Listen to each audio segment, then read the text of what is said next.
অপূর্ব স্বাদের দেখো সর্ষে বাটা দিয়ে ইলিশ মাছ, আর এখানে আছে এগ তরকা। কেমন হয়েছে অবশ্যই বলবে। এত সুন্দর রান্নার রেসিপিটা চলে এসো, দেখতে থাকো। হাই ফ্রেন্ডস, দেখো রান্না করতে চলে এলাম। এখানে আমি তরকা রান্না করব, তার জন্য পেঁয়াজ, টমেটো, আদা পেস্ট, রসুন পেস্ট নিয়ে নিয়েছি। আর এখানে দেখো ডিম নিয়ে নিয়েছি, এগ তরকা করব। আর এখানে আমি ইলিশ মাছের ভাপা করব। ইলিশ মাছটাকে আমি সর্ষে বাটা, কালো সর্ষে, সাদা সর্ষে আর কাঁচা লঙ্কা পেস্ট করে, আর তার মধ্যে দিয়েছি হলুদ, নুন আর একটু কালারের জন্য কাশ্মীরি মির্চ দিয়েছি, দিয়ে ভালো করে ম্যারিনেট করে নিয়েছি। দেখো আর সঙ্গে রয়েছে কাঁচা লঙ্কা। এই দিয়ে রান্না করবো ইলিশ মাছটা। চল। হাই ফ্রেন্ডস, আমি রিনা, ওয়েস্ট বেঙ্গল ইন্ডিয়া থেকে বলছি। দেখো চলে এলাম রান্না করতে ইলিশ মাছের ভাপা।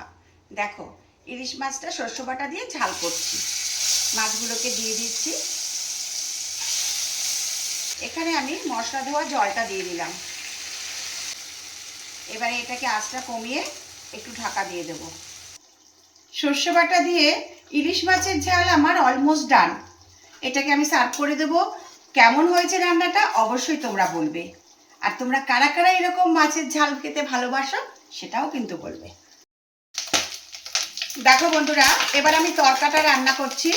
আমি ডিমটা ভেজে নিয়েছি, আর এর মধ্যে পেঁয়াজ, রসুন, আদা, টমেটো দিয়ে দিলাম। একসাথে আমি এগুলো ভেজে নেব। তরকা আমার অলমোস্ট ডান। এর মধ্যে আমি ডিমটা দিয়ে দিলাম, যেটা ভেজে রেখেছিলাম। তরকার মশলাটা দিয়ে দিচ্ছি। তরকাটা আমার অলমোস্ট ডান। কেমন হয়েছে তরকাটা দেখতে তোমরা অবশ্যই বলবে। ইলিশ মাছ দিয়ে সর্ষে বাটার ঝাল আমি রান্না করে সার্ভ করে দিয়েছি, আর এখানে এক তরকা সার্ভ করে দিয়েছি। ভিডিওটা ভালো লাগলে একটা লাইক কমেন্ট করবে। এরপরে আবার নেক্সট ভিডিওতে চলে আসবো তোমাদের সামনে। ভালোবাসা নিও। টাটা।